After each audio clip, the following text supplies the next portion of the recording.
Hey there, welcome to another episode of the Coffee Solo audio program. Today is January 3rd, Saturday, January 3rd, 2026. The time in the greater Vegas area is 5:38 p.m. Pacific Standard Time. That makes this episode 2026-010301. If you're new to this program, that is typically the format for serial numbers for DNS records.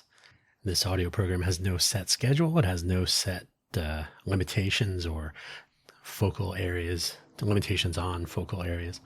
So we can talk about anything, anytime. The name Coffee Solo should imply that it's just me, which has been true of all of my audio programs for a while now, but we'll see if we can change that with some of the other ones. But this one is just me spouting off about whatever. I usually keep politics out of my other programs, but this could be anything, although I still don't find much value in talking about politics, so probably stick with that for the most part. The name Kofi, K-O-F-I, comes from where we originally used to publish this exclusively on kofi.com/danhugo/posts. That's one of the links.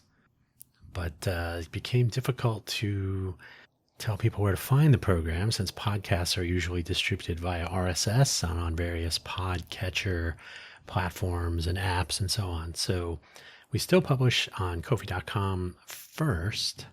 I've had my Kofi, I say it that way since the spelling is unusual, ko-fi.com/danhugo. I've had that for a while, since I created the buymeacoffee.com/danhugo profile back when we started doing some programs in the pandemic, post-pandemic, I think.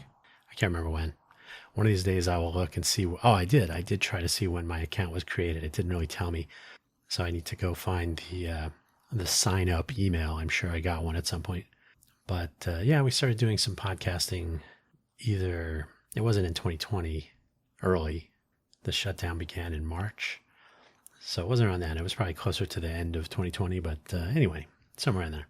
So this program is published there first, and then it makes its way through the Spotify for Creator platform to you, wherever you are listening to this now. Thanks for listening. So yeah, we can talk about anything we want, which is the whole goal. Now I do have the similar format. There are some show notes. This is so that when I publish, I can tell people kind of what the topic is. So I've kind of settled on making the first thing I talk about the summary. But since it can go anywhere, I just figure, well, people can stick around if they want. Today the title is Guerra. I can never say the rolling R's correctly, which is Spanish for war. That's the news of the day. Spanish because, Venezuela. Who knows? The next wars could be anywhere else. A continuous stream of mixed messages in the air at this point. But and we'll talk about some other stuff. I usually, in preparation for Hugo Philosophy launching one of these days, I'm trying to get back towards some sort of an ad hoc or improv format, which I will talk about again later. But I've written out several things for today, so we'll see. Usually in this program, I write stuff out, but then I'm even more inclined to go off topic. So we'll see what happens, what comes to mind. But yeah, in the meantime, my usual, hopefully wherever you found this audio program, you're able to locate the episode description, which contains the show notes, including a brief summary of 2 sentences, which I will read to you, and the links for the episode. I don't think I've actually included links for the Coffee Solo episodes other than the usual, like where to find the program. So I don't want to give people even more work to do. So all that said, the summary of today's episode. The question of the day, are we in a war now? Each day is some new sprinkling of chaos beyond our control. Are there some good bits for this week, maybe this month? That is going to be a tricky one. I do produce this audio program very near a street, indoors, but still very near a street. So if you do hear road noise, that's the deal. This program is first available, as I mentioned, at kofi.com, ko-fi.com. The hyphen is next to the 0 on most keyboards. ko-fi.com/danhugo, DANHUGO /posts, POSTS. Kofi.com does enable sponsorships and whatnot. If I was selling things, I could sell them. I think they enable like a storefront or membership roles or things like this. I might explore that at some point. We'll see. But for the time being, it's another channel to reach people. So I use it for that, as I have for several years, as I mentioned. If you want to find these episodes there early, you're welcome to do it. Otherwise, the primary point of publication for this audio program will eventually be my homepage, danhugo.com. That is where you will find both Coffee Solo and Buy Me an Update. I didn't actually get domains for these because they're kind of personal, almost vanity projects. But either way, you can find them linked from danhugo.com. Not a pretty website. I've been talking about this for like 2 months now, that I need to beautify or implement some things. So yeah, in the new year. How about that? Sometime in 2026. And then the profile page linking everything, as I said, been around for years, the buymeacoffee.com/danhugo. I think Buy Me a Coffee might be slightly better known, but I do run into Ko-fi.com sponsor buttons, I guess, follow buttons. So I see them both around. That's why I chose to use both. So there you go. buymeacoffee.com/danhugo, a freeform profile page where you can find links to all of my stuff. And I'm talking a lot for the beginning of this program only because it's the new year. So this will all be tightened up a little bit for future episodes. But yeah, freeform profile on buymeacoffee.com/danhugo. You will find links to all of my various audio programs, projects, personal information, biograph, and some affiliate links. You're under no obligation to spend any money on either Ko-fi.com nor Buy Me an Update. So did I mix those correctly? You are expected to spend money on neither Ko-fi.com nor buymeacoffee.com.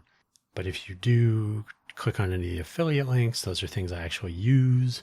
So they're all endorsed by me. Have a couple of coffee beans that I actually get frequently from Amazon, and some other stuff. So things I actually use. You can find the Buy Me an Update audio program first on buymeacoffee.com/danhugo/posts every Monday morning. It's a quick rundown on the previous week's audio program topics and any news and announcements upcoming. And then it gets published in the usual places: Spotify, Apple, Amazon, RSS feed, YouTube channel. So there you go. Let's get on with the show already, because my upstairs neighbor, I'll get to that in a second. So Venezuela, I have known only a few people whom I knew for a fact were from Venezuela, that they had moved to America. They had emigrated. They were, I think they were more recently younger people. I have known some Venezuelan people a long time ago that were older when I knew them, so they were much older than me. I really don't know how much about the country, their government, especially the government chaos of late, the people and their situations. I don't know if it's a poor country or a wealthy country. I have no idea. Other than the only thing I really know, and this is only from recent news, is that Maduro, whatever, the former president, was not properly elected and is not a good person. People keep emphasizing that, like, he's not a good person, but this is still a little crazy. So apparently not a good person, which is interesting, because apparently some of the news has been that the people in Venezuela are like, yay, except, wait a minute, this guy's kind of nuts. And so yeah, it is nuts. At this point, most things happening with the U.S. government are a matter of daily whim, it seems. Like, is he crazy? Is he sick? Is he dying? Why is he sending out 200 or whatever messages on his social media? I mean, who knows? Who knows? From what I can see, we don't really get to participate anymore. I think watching with curiosity is just about all I can do myself. It will be the topic of all the YouTubers and the typical talking heads on cable news stations and all the rest, all week, all month, perhaps. So I'm not looking forward to that.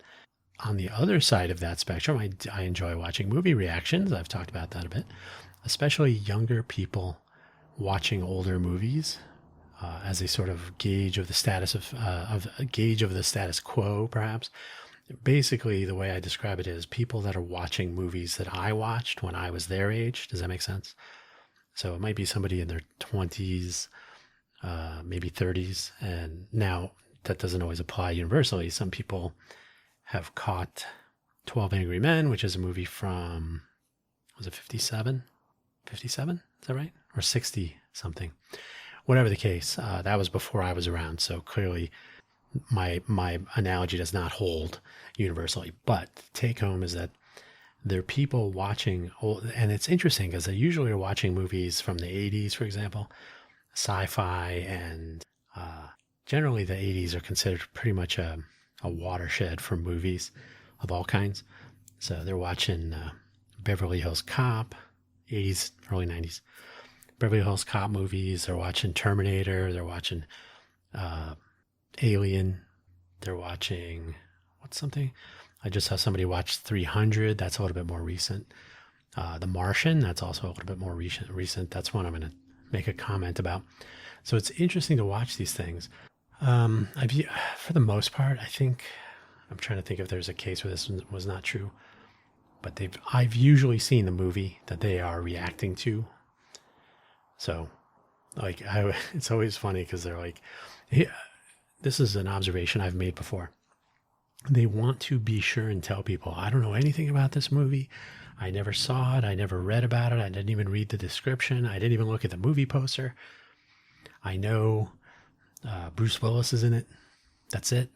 Die Hard, for example. Which, by the way, has been confirmed many times over now that it is a Christmas movie, regardless of what Bruce Willis said, for example. I mean, literally the last thing, who's the limo driver? Argyle. The last thing Argyle says is like, this is Christmas. What are you guys doing for New Year's? Something like that. So come on. It's a Christmas movie. And I question that sort of constraint. Like, if you're doing a movie reaction, you're watching a movie in a vacuum that you've tried to create around that movie. But the people that watched that movie when it came out did not do that. In fact, the people that watched that movie probably knew who Arnold Schwarzenegger was. They probably knew who, there time and time again, there are people reacting that are younger. They have no idea the historical significance. They have no idea the history of the particular actor and how they're good at these kinds of movies, but not those, whatever it is. So they go into this purposely removing the cultural familiarity that was present for people who watched the movie when it came out. So I'm of mixed mind on this. I don't know if that's fair, but it was interesting to me. I just watched a bunch of people now. So if there's an interesting movie that I think is particularly relevant in some way, for example, 12 Angry Men, I think I saw like 20 different reactors at this point, each with a different take, but universally valuing the movie and being quite impressed with it. I didn't think a black and white movie would be any good. There's things to learn, young people. But so that was good, I think, to see that so many, my statistically insignificant sample of population. But it's interesting to see people taking something from a movie like that. Although I still think they should watch the was it 93 remake? 93 or 97? George C. Scott, Jack Lemmon, a few other people. But George C. Scott, just perfect. Great in that. I mean, he's a good actor. So I watched The Martian, and I think I've seen probably 10 different reactions at this point. The reactions are like, we'll say 40 minutes average, 45 maybe. They're usually less than an hour, but a little bit more than 35 minutes. So probably 45 minutes typical. So I can just have it on. I've seen the movie. I've seen the movie more than once, and then I've seen these reactions. So it's not like I'm really watching, but it's interesting to hear their commentary during different parts of it. And I think there are two main things. And so there's the reactors, by the way. So the ones that I watch, and every once in a while I'll watch some new person. I just have no familiarity. But there are, I think it's James versus Film is an actual videographer of some sort. There's Whimsery, kind of, I haven't really watched her stuff in a while. Kobe, I think it is, apparently has been in the film industry. TBR Schmidt is a couple that likes to react to things. Watching Penny watches movies, or watching movies with Penny, or watching with Penny, or something like that. Penny, an Italian woman and intense gamer and I think cosplayer. The woman with the funny accent, I think she describes herself. And the list goes on. I mean, there are several others, but these are interesting characters. So they watch The Martian, and I'm seeing a full range of personality, character, backgrounds, etc. And nobody knows about space. Nobody. So I've learned that from these reactions. And one of the reasons I'm watching this is because Project Hail Mary is coming out. Same author, Dan Weir. So Project Hail Mary, good book. The Martian, also a good book. I thought the ending of the Martian movie was better than the Martian book ending. So we'll see how Project Hail Mary goes. Project Hail Mary was pretty solid. I would say it was better than the Martian. If you've not read Project Hail Mary, I'm on the fence about, because I saw The Martian and then I read the book, but I have now read Project Hail Mary before seeing the movie. The book, though, was fun, if you like, because there's real science in there. So as they're working through some things, you're like, oh yeah, that would be F equals ma, right, or whatever. So it's a fun read, but I don't know if I assume watching, because I haven't done this in a while, so I assume that having read the book, I will be comparing what I'm watching on screen. Whereas if you've not read the book, you watch the movie, which is always going to be a subset of the book. So then when you read the book, you're like, oh, okay, I see what they're going for. So who knew they were going to make Project Hail Mary, right? At least they're not making the Artemis thing. So that book was not good. Project Hail Mary is coming out. So I'm like, oh yeah, let me see where people's heads are at. Because Project Hail Mary is going to have a ton of space. I mean, it's a lot of being in space and doing space and doing science and all that. And The Martian has quite a bit of that as well.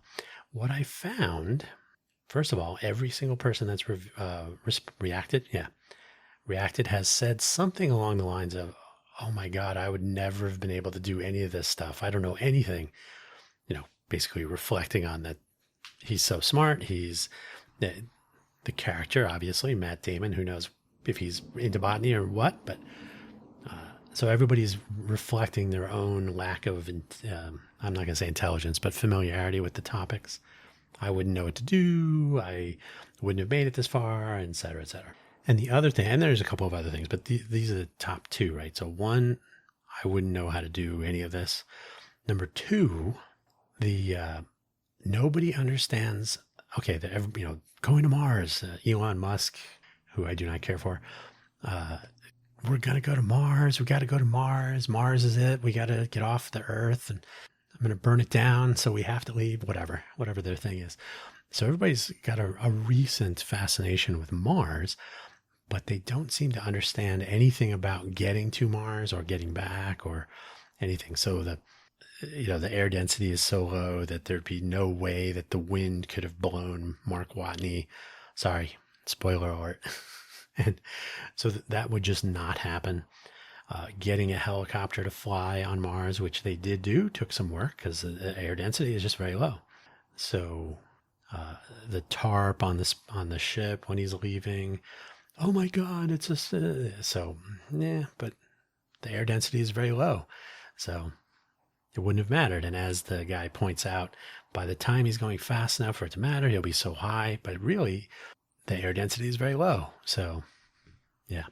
But what people don't understand for real, nobody's going to know what a home end transfer window is. And that's like a minimal energy transfer scheme to change distances or to move between orbits.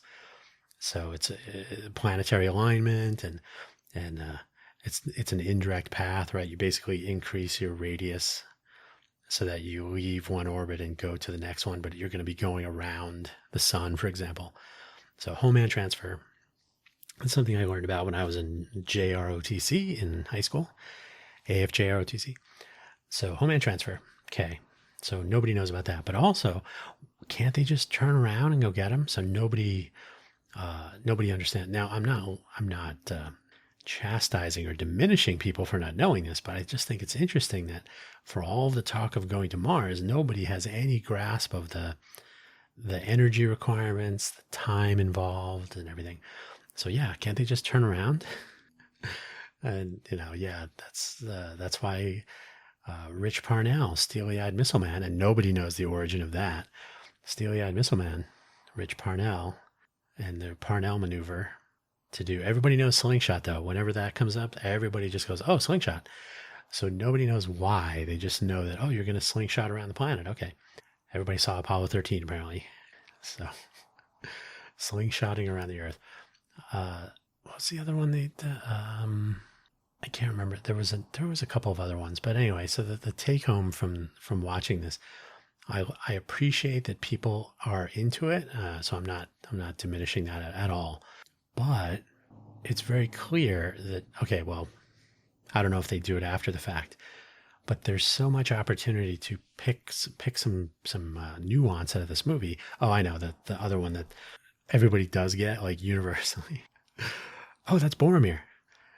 So the meeting at Elrond, is that what it is? Council, was it the council at Elrond? But anyway, the secret meeting to throw the ring. Yeah, so that whole scene. Everybody has seen Lord of the Rings, of course. So they all, oh, Boromir's in this. Oh, and then he's the one that actually says it. So a little Easter egg there. So a lot of people got that. So that was kind of funny. But the take home, what I would be really interested to know, because usually the reaction infrastructure is, hey, let me know in the comments.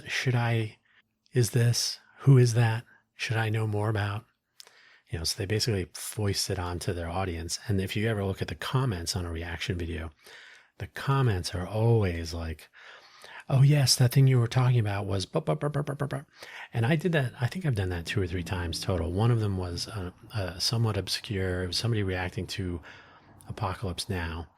And they said, oh my God, is this what Vietnam was like? And I saw one other person say, apparently the idea was to make a movie that is Vietnam, not about Vietnam. So it wasn't a documentary so much as like I hesitate to use this word, but it's a modern common expression. It was the vibe of Vietnam. So I inserted the actual quote where Martin Scorsese says that. He says, this is not a movie about Vietnam. This movie is Vietnam. And if anybody, you can obviously, I think somebody else points out, you should see the Heart of Darkness documentary that his daughter made during, so then they published that later. That was the book on which the movie is based. Nobody knows anything about, totally spacing on his name, the photographer. All right, I'm ashamed I had to pause, and Dennis Hopper. And this has happened to me before. I just don't think about him much, but I do love his movies. So everything he's been in has been interesting, at least. Not universally, but yeah, Dennis Hopper. Nobody knows that Dennis Hopper basically ad-libbed all of that, and he was probably on a variety of performance enhancements. So yeah, there's just a lot of stuff that I think goes missing when these reaction people don't do any upfront, just taking a look around. Or I know TBR Schmidt, that's a couple. From what I understand, even during, when they're wrapping up their post-watch commentary, they will actually check IMDb or Google this or that or whatever. So they're actually curious enough to do that. But it'd be interesting to know if people come away from these movies wanting to know, what is a home-end transfer window? What does slingshotting really mean? Is the air on Mars dense enough? What's the gravity? Isn't the gravity like 0.8, 80% of Earth, I think, something like that? How is gravity determined? The mass of the... Okay, anyway. So I think it's kind of interesting, though. I mean, it's an excuse for me to not sit and watch an entire movie, but listen to people talk about a movie I've already seen that I think was good. I just watched Penny... is it Penny? I think it's Penny Watches Movies. She did Dirty Harry, which I hadn't seen that forever. And I was like, oh, that's right. That actor was in Hellraiser. because she's like, oh, that guy looks very cool. He has a very expressive face. And I was like, oh yeah, the guy from Hellraiser. So there's always some subtlety connecting all these movies, no matter what the time period is.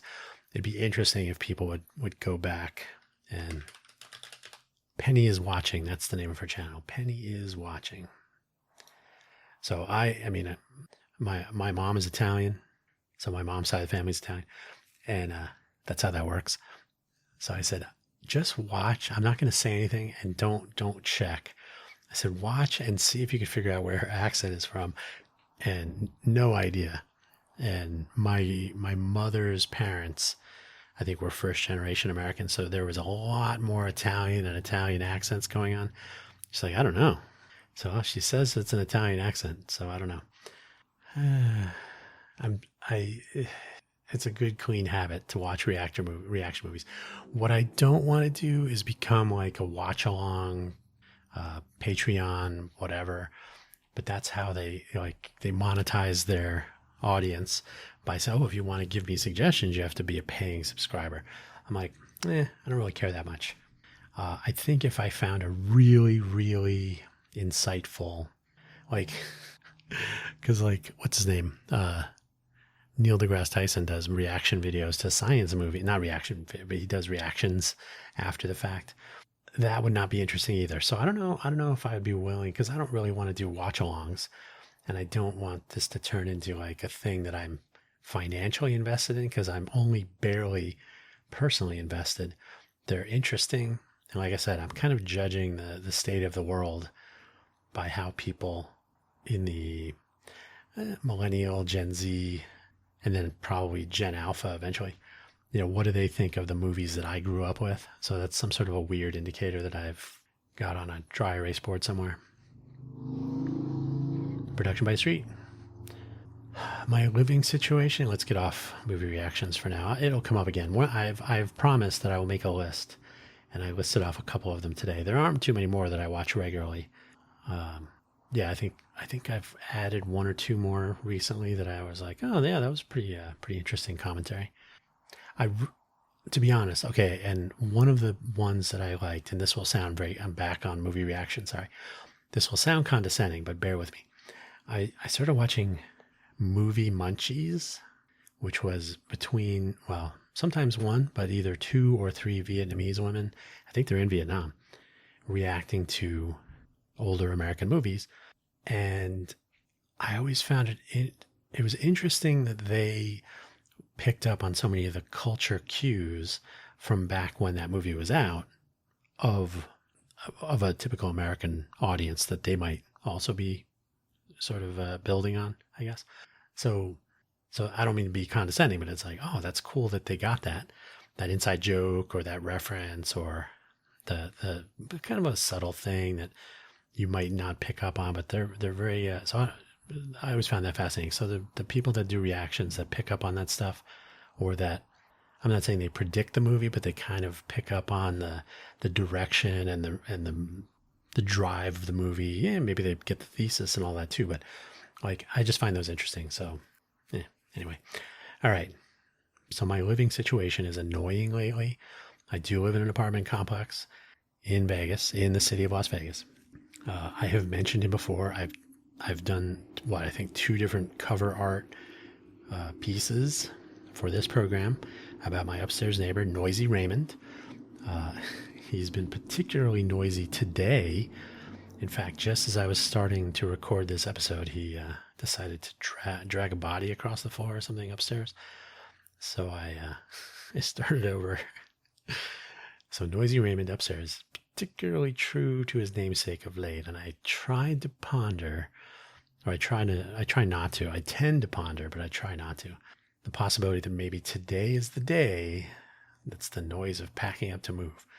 I try not to, because I've done that before and I've been disappointed at every turn. So when it happens, it happens. I've mentioned recently that I think neighbors on either side of me have disappeared, judging from the fact that they used to have welcome mats and what are the Nest cameras, I think it is. Is it Nest? No, Ring. Well, I think they were Ring. Maybe they were something else. So they used to have cameras screwed into the door frame or attached to the door. If you put a a U clamp around the door or something, whatever it is, a U bracket, I should say. So they used to have cameras and welcome mats and whatever. Those are gone. So I'm assuming the people are as well. Where I live, and it's really funny if you read reviews for this place, which I will comment on in a moment. But if you read reviews, they always say the walls are paper thin. The walls are not paper thin. They're actually pretty good. I mean, I've heard worse in my travels. The walls are not bad. The ceilings, or I guess by the floors, but I hear very little from downstairs. Only like thumping bass music, which I really don't mind during the day. If they're going to play at 3 in the morning, I get a little annoyed. But through the day, I always tell people, I built speakers. I built speakers with, 4 12-inch woofers. They were 7 feet tall when I was in college. I totally get it. But also, when I was in college, if somebody said, hey, can you turn those down? We didn't even argue. Absolutely. We're not here to cause trouble. We're here to play music outside. Maybe people want to enjoy a Friday afternoon or something, playing at parties and stuff. But yeah, we were not in it for the, we were not in it to cause people trouble, right? Oh, you have a test tomorrow? Don't even think about it. Speakers off. So yeah, there was no, and we don't have that in this place where I live now. So I used to have neighbors downstairs that were ridiculous. And how ridiculous are they? One of the people in the leasing office who lived here somewhere was apparently walking down the hallway. I don't know where she was living, but not near me, not on this end of the place. She said, oh, I'm glad you said something because I was walking by there and I was shocked at how loud they were. And I was like, well, at least I don't have to deal with, because I'll get to why that's important. But so downstairs, those people are gone. That one, it reached the point where they actually had one more and you're evicted thing, apparently. Noisy Raymond plays music at all hours. He's an awful singer. And hey, good for him. But do it on your time, not at, midnight, 2 in the morning. There's a lot of dropping of heavy things, dragging of things. I always say, like, is he building a bowling alley and testing it? What's going on up there? The funny thing, and this is what I told the leasing office, I said, he's dragging and banging and dropping and playing music. And I'm like, I don't know. He apparently just doesn't understand social graces. Like, oh, maybe people don't want to hear me singing and playing my guitar at 2 in the morning, but I'm going to do it anyway. So I have to call security. And here's the fun part. Now, like I said, the person that worked and lived here, she already was in a position of authority. She could vouch for the veracity of my claim. So piece of cake. This time, and it's new property management, new property owner, Cushman and Wakefield. They have a security company. The policy apparently is the security person has to come out from wherever they are. They're not roaming the halls. They have to drive over from wherever they are. They must come to my apartment. They must either enter or be able to verify that I can hear noise from upstairs or wherever in my apartment. So I have to call them. They have to come over. 2 in the morning, come on in. And then we have to hope that this noise is still taking place. Apparently recordings will not do it. So I did that once. It was a pain. Didn't really do anything. Nothing came of it. And because there's no person working here to vouch for this claim, I have to rely on the security guard. So I have to go through this whole rigmarole. Turns out nothing ever comes of it. Nothing happened. So it's not even worth bothering anymore.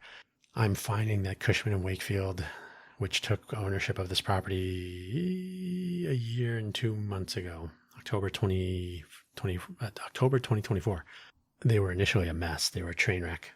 I think they've kind of settled on, we're a big company, so we have some resources, but we also really don't care.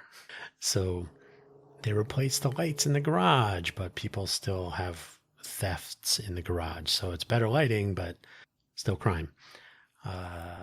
Garbage collection is not frequent enough for the size of this facility. So dumpsters fill up immediately. Trash chutes in the hall, different parts of the building. They have a trash chute. Like you go in, those have only recently started being maintained so that there's not like, oh, the trash chute is full. as in trash has gone up the chute and is coming up out of the little door they open. So we'll just throw garbage into this little room. That was a regular occurrence until recently. And there's more. There's more stuff. You're just like, hey, that's cool that pets are allowed here, but can the pets maybe make it all the way outside before they drop the packages? So it's a little old now. It's not as bad. It's getting a little bit better. So we'll see. I was flipping through the reviews of this place on Yelp, and people were crushing it. 1 star. I think the site has a 2 or 3 star rating or something, and people are really harsh. Now I have to say, I have not had a. Now I would give 1 star because of some of the silliness that I've run into, but some of the claims are really excessive, and I think maybe like the direction I agree with, but I don't think this place. Well, this place is probably like a 3.5 star place, a property. I haven't sampled enough places in Vegas. It's not new. There's a place that gets a 5 star, 4.8 stars or whatever.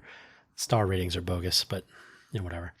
I was building a startup in Silicon Valley that was reimagining how reviews were given to get away from the 5 star. Because what I give 1 star, you probably give 2 stars, and then you're like, well, what is that? What does the star mean? It could mean anything.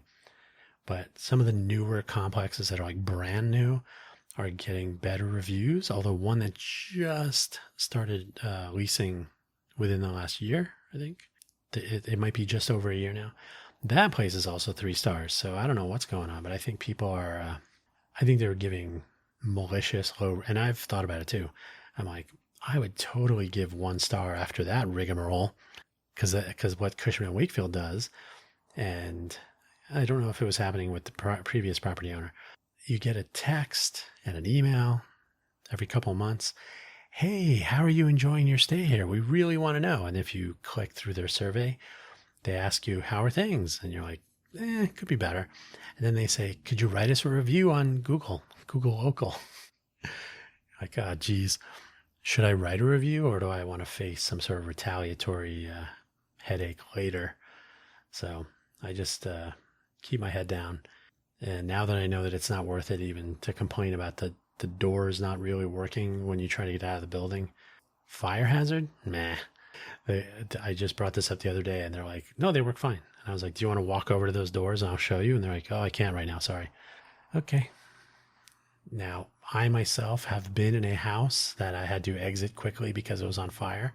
So I really hope that doesn't happen. And the door in question is not the one that I would have to go out of in case of a fire, probably. So at the end of the day, it's like, hey, I can only do so much. And there are 2 doors like this. One of them is I'll call it the accessible door. So it goes right at the sidewalk level. There's no additional stairs or ramps or anything. You're just on the sidewalk level. So you're like, oh, this would be the one, if possible, if you needed to, I can't mess around with ramps and stairs and there's a button to open the doors, right? The accessible button, big green button. Well, same problem. If you push that button, the doors don't open. You can hear that they are stuck. The motor will turn, but it doesn't do it. Like, okay, that's not my problem now. I tried. So it's just a lot of gaslighting. I don't know what's going on with that, but people are really, really gaslighting now. I think it's a problem. I mean, it's a combination of like, I don't know, and I don't want to deal with it if I do. So it's best that I just don't know. So yeah, just tons and tons of gaslighting, or just not responding in any way. That also happens. So changing topics a little bit. The new year is here. So far, it's pretty much the same. Like nothing magic happens on January 1st, except for the war thing, I guess, which just happened. Was it this morning? The 3rd? 3 a.m. PST or EST? Something like that. Or was it yesterday? Honestly, everything's a blur now. Let me check that real quick. Arrest Maduro. It was probably 3 a.m. on Saturday, Eastern time. Figuring out when things happen in the news today is a pain in the butt. That's one of the things I'd like to tackle is timelines. Like timelines should be a standard thing. Maps and timelines. We have the technology. We should be using it.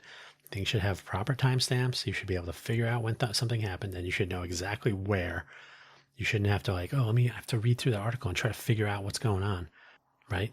These pieces of information should be top line.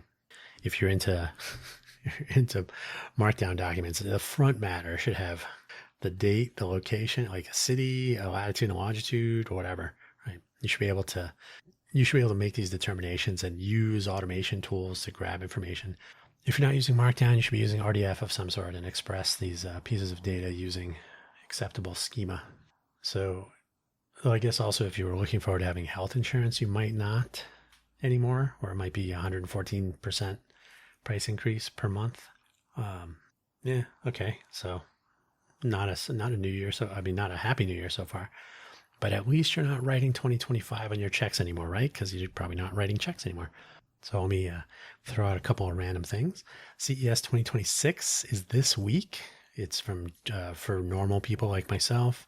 This Tuesday, 6 through 9. Tuesday, Wednesday, Thursday, Friday. Wait, 6 through 9. Is that what? Yeah, okay. Through Friday. Yeah, there you go. For some reason, I was thinking it was Monday through Thursday, but it's Tuesday through Friday. I think they used to have press day on Sunday or something like that. I don't know what they're doing on Sunday the 4th. I will probably go get my ticket, my badge on the 5th, and then probably 8:30 in the morning, head down on Tuesday. My usual, head down in the morning to the Venetian Sands, check out Eureka Park, probably spend all day there, and then see what unfolds after that.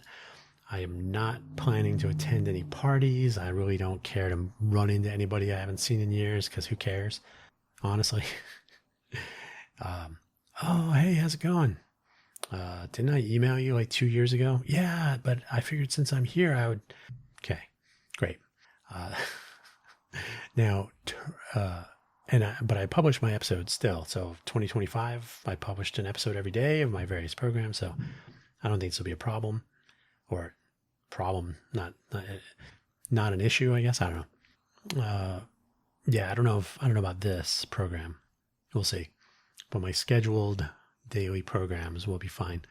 Vegas tourism is down. We will soon find out by how much for December 2025 and for the year as compared to 2024. So each month, if you've seen Vegas tourism is dead, Vegas is dying, Vegas is already blah, blah, blah. The total. So what they've been reporting it as if it's down 10% from last month, which was down 8% from last month. No, it's November was down 8%, I think it was, from November 2024. So it's not month over month, it's year over year for the given month. The data comes out the month following. So December, you see published data for November, and they compare November 2025 to November 2024. To get the full year compared to last year, we'll see what happens at the end of December. There's got to be a lot of error in this data because it's not really clear to me how they're getting. I think it's a lot of self-reporting from resorts and so on. So who knows? It's the only data that's really referenced. They look at arrival and departure data from the airport. They look at occupancy in hotel rooms. They look at gaming revenue. They look at what else? Well, obviously they look at particular events. So I think the crowd estimate for New Year's Eve was like 325,000 planned. So we'll see if we get a number on what the actual was. Because there you can look at what was the room occupancy and so on. It looked like the Formula One stuff was not great, but I think it was allegedly maybe better than the first 2 years. I don't know what better means. So yeah, you can look at events. We'll see how CES turns out. Last year, it seemed like it was a little bit less. Let's pull that up. Do we have CES? CES 2025 estimated attendance. Yeah, 140,000.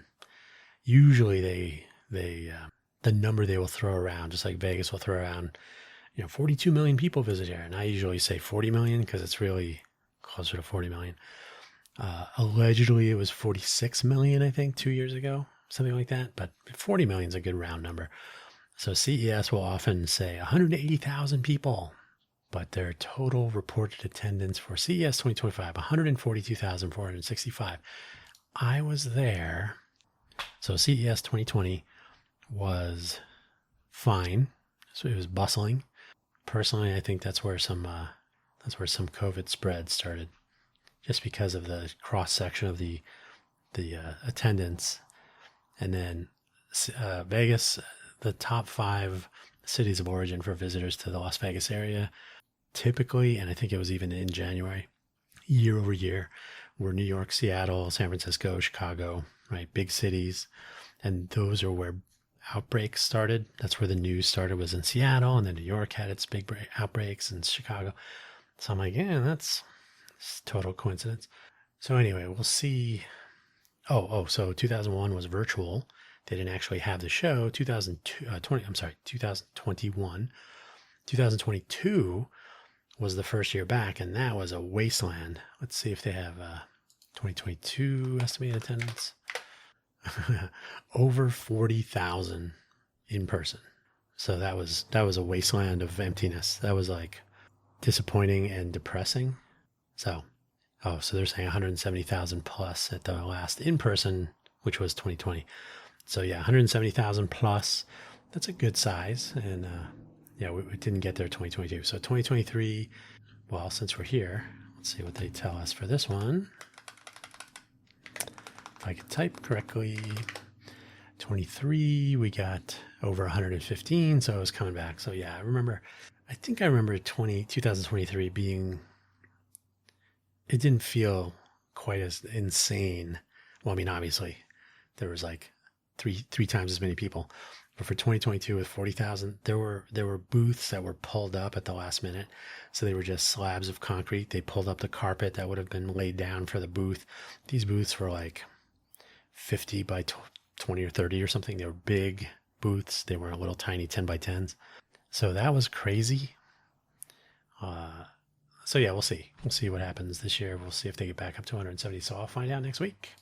I really like going to Eureka Park more than the convention center floors. So the West Hall, I'm sure, will be the place to be. The older convention center, North, South, all that. Center, was it North, Central, South Hall? South Hall, I think, is a separate building. Great. I think Intel was always in South Hall. Is that correct? Am I remembering that correctly?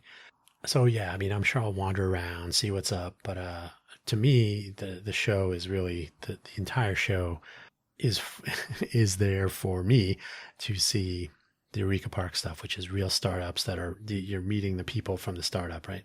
They're not hiring the booth, professional booth manager, booth, what is it? Booth people. I don't know. Sometimes they hire models, or sometimes they'll just hire random salespeople or whatever. So you can't really get a straight answer. They're just there to shake your hand and to get your badge so they can contact you and answer the simple questions. So yeah, Eureka Park, these are people that are really trying to get this thing going, whatever it is. I think it's much more interesting. The people there are much more interesting, and they're from all, usually you'll have like a university or a country will sponsor a little pavilion area. So you get the Turkey, Italy, Italia, the Netherlands, South Korea has a huge presence at Eureka Park, as does France. The federal government has their booths, and they're usually giving you the runaround, so it's not even worth going to anymore. I used to go and talk to them about FEMA and the CERT radio project I wanted to kick off, but they really do not care.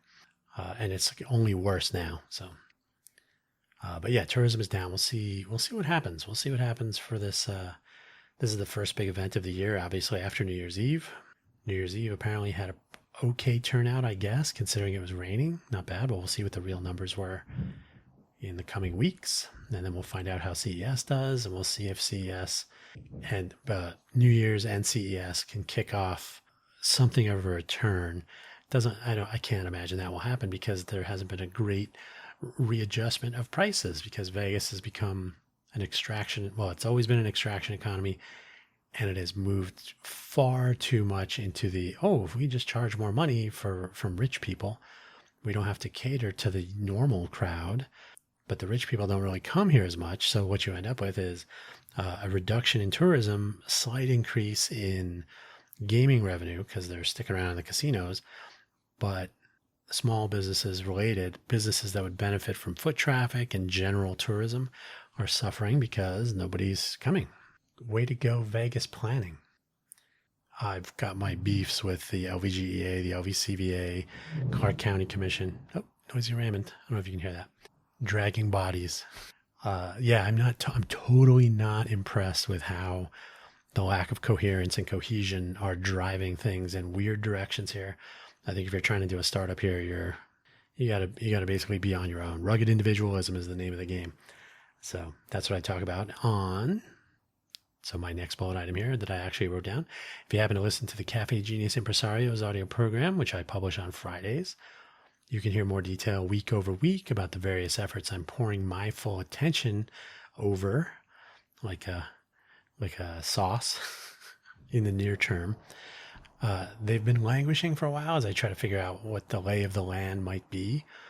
I kind of knew, but it was kind of interesting to see post-pandemic, there's been this big push towards making Vegas, well, they want to diversify the economy so that there's not a complete collapse next time tourism goes to zero. And look at what happened when it went down by 8 to 10 or 8 to 11% each month. Again, compared to previous year's month, not month over month. So it hasn't been like a monotonic decrease in tourism, but it's just down from last year. The final number will be somewhere in the 10% range as far as visitors. Then you can look at gaming revenue, all those other numbers. I've been watching this stuff thinking, okay, are they going to really pull their head out of their butt? And I've really just come to the final conclusion that no, they are not. So the opportunities in Vegas for entrepreneurs are to make use of what Vegas has, but don't depend on anything, and certainly don't depend on anyone. And there are people here who depend on gatherings and meetups. And, I must be in the startup scene because I go to the meetups. But I don't see the value return. We're not getting anywhere. Hey, I was at the event last month and I'm here today. So now I'm twice as much in the startup scene, right? Yeah. So unfortunately, my efforts and my research, if you like, have really ended up, well, they've just confirmed my suspicions and my concerns, and they've ultimately subtracted from my productivity. So that phase is over. So much more now, not that I'm against identifying and connecting with people who get it as far as what could be done in such a place as Vegas. But the people that are drinking the Kool-Aid, and there are plenty, they don't seem to get. For example, if you are, we have local media, the news. We have official statutory papers of record. The San Jose Mercury. That was the old days. The Review Journal. I think it's the Las Vegas Review Journal, and formerly owned by the Adelsons, so you can guess which side that leans towards. And then the Las Vegas Sun, which is more of a left-leaning paper. So we have those two official papers. We have, network affiliates. So we have, what is it? I don't remember which one's which, but 3, 8, 13, maybe 5, 3, 5, 8, 13, maybe for the major networks.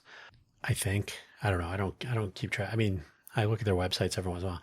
These, our news outlets, our platforms only look at business from a real estate or big business perspective. So they're not really focused on startups. They're not focused on education, on student achievement, on participation in competitive academia, right? Sometimes high school sports will get some attention, but hackathons, for example, almost none. So people believe what they hear or what they read on LinkedIn, but the general population, the 2.4, I think it might be 2.4, we'll call it 2.4 million people who live in Clark County, which is the most populous part of the state. They, for the most part, have no idea what you're talking about because, people they'll tell you to your face, gaming, gambling on the strip and partying and, the fun economy as UNLV's Office of Economic Development has trademarked as a term of art.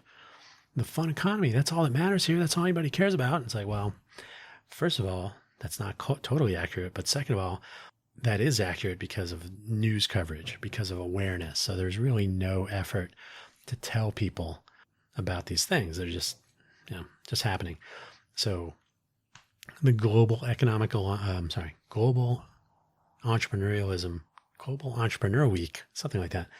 Global Entrepreneur Week was a global event celebrating and recognizing entrepreneurialism. Great. It was during the same week, as it has been for 3 years now, as Formula One racing in Vegas. So guess which one doesn't get any news coverage? Right. So same with Las Vegas Startup Week, same with any sort of startup ventures, anything that's launching. If it isn't a restaurant or a bar, who cares? So that's a fundamental shift that will need to take place here. So that's one of the things I'm working on. I seem to be burping a lot, sorry. So they've been languishing a lot as I try to figure out the lay of the land, as I said, but now I know the land is giving me the finger. It's time to give it back. Yeah. Speaking of the finger, I have reached out to a few people in and around Vegas regarding the Smarter City Hackathon that we're going to try to put on for our foundation, and the Genius Roundtable from Cafe Genius, and a few other things. Now, when I say reaching out to people, I mean like city manager, my elected council person for my ward, whom I have met. Some of these people I've met in person. I'm like, hey, we have a 501c3 public charity here in Vegas. Here's the website. Here's everything. People do not respond here. The ghosting culture of Vegas is the number one indicator that it is simply not ready to pretend to be a global innovation hub, which they like to write on websites and stuff. As people keep claiming, unless they've updated that to something else equally unattainable, we're not going to be the next Silicon Valley. We're not going to be the global innovation hub. We're not going to be Hollywood 2.0. That's been squashed in 3 legislative sessions now. So not happening. And they're going to focus on biomedical healthcare. Healthcare has seen some business growth here. So sure. They think fintech and exercise science and manufacturing. Now, I think manufacturing is probably the strongest sort of far-reaching, like long into the future possibilities. They could develop some efficiencies as far as sustainable manufacturing, conserving water, conserving electricity. We do have data centers here, but they are not taking over the world as they are in some other places. What's the name of that place? Totally spacing on the name. It starts with a C. It's like the big data center thing. Data center, biggest. It's not Amazon or whatever. It starts with a C. No. Totally spacing on the name. But we do have one Vegas company called TensorWave. Production by the Street. TensorWave gets a lot of attention. Their data centers are not actually in Nevada, so that's fine. So they're not contributing to our natural resource woes here. But what is it called? Data center. If I could type, company starts with C. Let's see what AI can tell us. No. Is it CoreSite? No. Is it CoreSite? Maybe it is CoreSite. CORE, CoreSite. I think they have data centers here in Vegas, or near Vegas. But anyway, yeah, there's the culture of innovation here is substantially missing, or in its very aspirational phase of development. So the ghosting culture, we got that nailed down. So I'm basically assuming for this year of 2026 that I'm on my own completely to pursue my solo ventures. Whether we can get some people to jump back into the nonprofit efforts and join our board and so on, that's going to be a different kind of challenge. But participation in initiatives and actually civic volunteer progress, I don't even know if that's possible at this point. And then the roundtable will probably have some empty chairs. I'm not getting any interest in that. So it's been an interesting, at least the last 6 months. So I don't know that I will have an episode in the middle of the week of this program. Depends on how CES unfolds. For 2025, as I mentioned, I had time to produce episodes on my normal schedule every day. I usually, during that week, I definitely did publish in the morning, and then I headed down to the show. I can jump on a bus and be at either the convention center or Vegas. What is it? Venetian Expo, formerly Sands Expo, somewhere in Vegas. So pick some words there. I jump on a bus, so I don't have to worry about parking or dealing with. I just get on the bus and chill for. It takes like 40 minutes, I think. 40 minutes, give or take. So I would produce my episodes and go down when the show opens. So piece of cake. We'll see if I can squeeze one or two in of these as well. We'll find out if something interesting is going on. Maybe I'll try to talk about it now. It'd be cool to do video from these things. I'm only one person and I don't have the equipment for getting, like, I don't have a stabilizing camera, cell phone camera, whatever holder. I don't really have a high quality camera. So capturing cell phone video, yeah, that's okay. But definitely not going to be streaming anything. So for me, I'd rather just go and talk about it or not. So maybe if nobody's interested, it won't matter. But I absolutely need to get more on the improv ball, so to speak. So a lot of this episode, about half this episode was written out. The other half was spontaneous. I need to, and it's only been, my clock says 1 hour and 7 minutes right now. So could I be a streamer and take conversations ad hoc from a chat? Could I have a random guest join in and just pick up some stuff to talk about? Probably. Would my voice hold up? That's a good question. But I do still want to get going off the cuff and ad hoc conversation and then bring in guests or something, either planned or unplanned, and then have Hugo Floss, which we used to have Hugo Floss as just a podcast, but I'd like to have a Hugo Floss streaming channel to add to the mix. And it would be something similar to this program, so maybe not scheduled and certainly unconstrained as far as topics. So kind of anything goes and see what happens. I really need to get my media platform up and running so that we can stop relying completely on LinkedIn and then our local news reporting stations, which do not cover anything that is not crime, politics, a casino or resort being built or torn down, professional sports, and then more crime, right? They would much rather cover somebody winning $1 million than 3 high school students starting a new company with a new technology to cure cancer. That would probably not even make the news here. So it's a problem. So yeah, I need to get Hugo Floss up and running after I get the MuniBits platform up and running. It's another item on the list that never gets shorter, perhaps. I usually have on the final bullet of my preparations for this program, to whatever degree I have prepared, anything else, ? But I can't really think of anything at this time. So I think once I go over an hour of monologue, people are probably tuning out already. So maybe this is as good a time as any to say goodbye. Say Happy New Year. Thanks for listening. Hopefully Venezuela is not going to be the beginning of some phase 2 of crazy. And then, we'll see how CES unfolds. And if I need to publish another episode of this, I can do it whenever I want. And you are free to listen as well. Hopefully you do. Take care now. Bye-bye.